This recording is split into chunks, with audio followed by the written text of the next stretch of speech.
Bonjour à tous, c'est Julien et j'espère que vous allez bien. Aujourd'hui, courte vidéo réaction suite à l'annonce hier de la sortie du Lumix S5 II.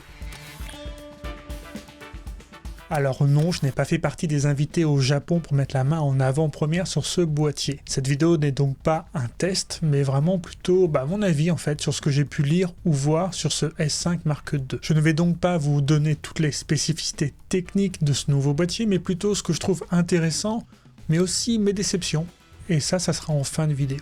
Commençons par les bonnes nouvelles.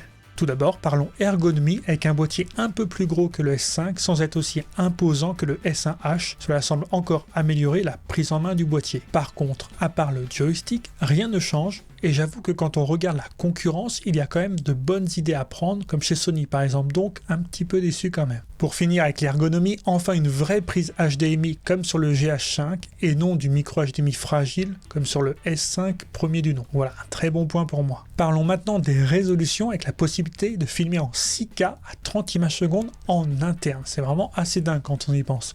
On profite surtout de l'open gate, c'est-à-dire qu'on filme en 6K sur tout le capteur avec un rapport 3,5. Alors pourquoi c'est une bonne nouvelle? Car aujourd'hui beaucoup de clients en fait demandent des vidéos au format vertical et en fait avec cette résolution en open gate vous n'aurez pas à zoomer dans votre image et donc pas de perte de qualité. Autre bonne nouvelle, d'ailleurs c'est la meilleure pour moi, la nouvelle stabilisation, la stabilisation active. Panasonic depuis son GH5 mène largement la danse de la stabilisation la plus efficace, même face à la concurrence bien plus chère. Et bien là, il semble avoir encore monté d'un cran. Je vous mets des plans de la conférence Panasonic, mais c'est assez bluffant.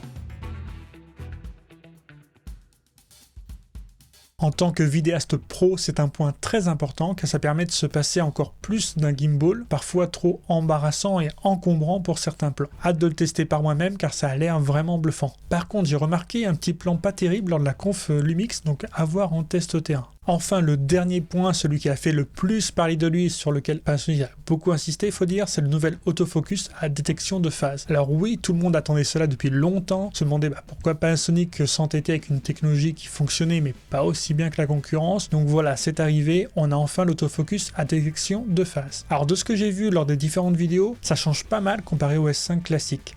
L'AF semble marcher correctement, mais attention, c'est le premier boîtier de Lumix avec un AF de phase et tout ne semble pas encore au même niveau que Sony et Canon. J'ai pu voir quelques tests sur des chaînes américaines où l'AF semblait vraiment récalcitrant. Dans l'état actuel des choses, l'AF a fait un grand pas en avant, mais semble pas encore à la hauteur de la concurrence. Donc, parlons maintenant des déceptions. La première petite déception, je viens de vous en parler, c'est l'autofocus. J'espère que qu'il va s'améliorer avec des mises à jour de firmware par exemple. Autre déception, cette fois-ci ergonomique, je ne comprends pas pourquoi Panasonic n'a pas mis le même écran sur rotule que sur le GH6 ou le S1H, qui est encore plus polyvalent que la simple rotule de ce S5 Mark II. Et enfin, une dernière déception, c'est concernant le crop, toujours présent en 4K 60 images secondes.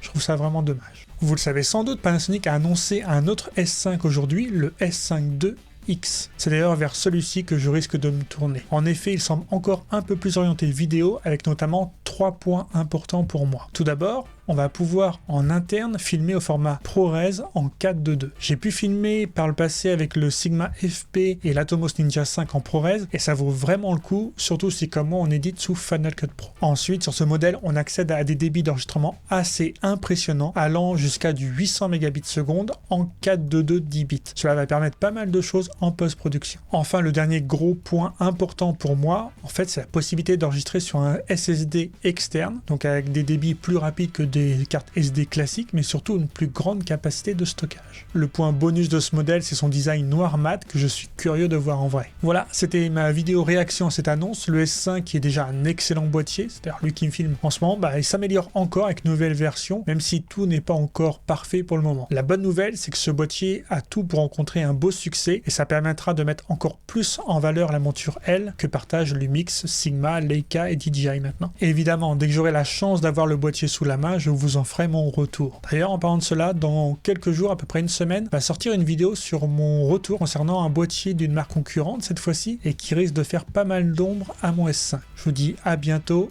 et prenez soin de vous.